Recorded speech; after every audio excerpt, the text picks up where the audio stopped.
আসসালামু আলাইকুম। Hello viewers, নতুন আরেকটি রান্নার ভিডিও নিয়ে হাজির হয়েছি আপনাদের সামনে।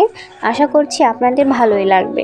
আজকের রেসিপিতে রয়েছে আমাদের এলাকার বিলের কই মাছ দিয়ে ফুলকপি তরকারি রান্নার সবচেয়ে সহজ পদ্ধতি। ফুলকপি তরকারি রান্না করার জন্য এখানে আমি দুইটা ছোট ছোট ফুলকপি একদম কেটে ধুয়ে পরিষ্কার করে নিয়েছি। ফুলকপির সাথে আমি দুইটা ছোট সাইজের আলু দিয়েছি।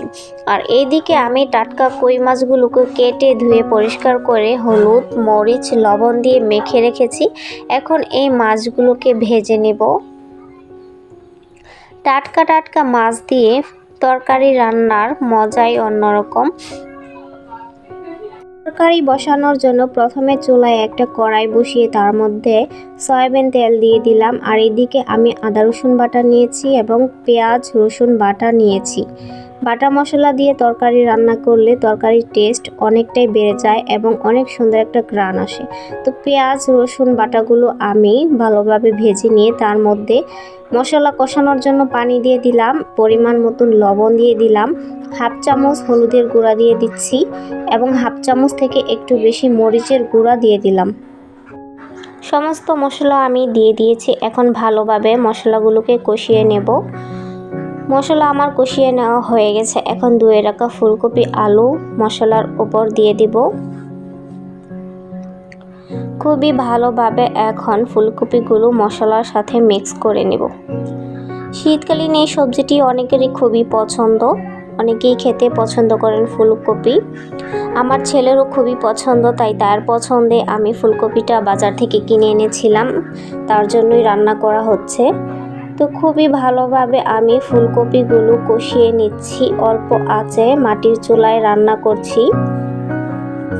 আমাদের সমস্ত রান্নাই আমরা মাটির চুলায় করে থাকি। তো ফুলকপি কষানো হয়ে গেছে। এখন এর মধ্যে পরিমাণ মতন ঝোল দিয়ে দিলাম। তরকারির কালারটা দেখলেই বুঝতে পারবেন আমার তরকারি রান্নাটা কত সুন্দর হয়েছে। তো এখন ঢাকনা দিয়ে ঢেকে দেব। বেশ কিছুক্ষণ পর তরকারিতে বলক চলে আসলে ঢাকনাটা খুলে ভেজে রাখা কই মাছগুলো তরকারিতে দিয়ে দেব। তরকারি রান্না আমার প্রায় শেষ। খুবই ভালোভাবে সিদ্ধ করে লবণ টবণ চেক করে তরকারিটা এখন আমি নামিয়ে নেব।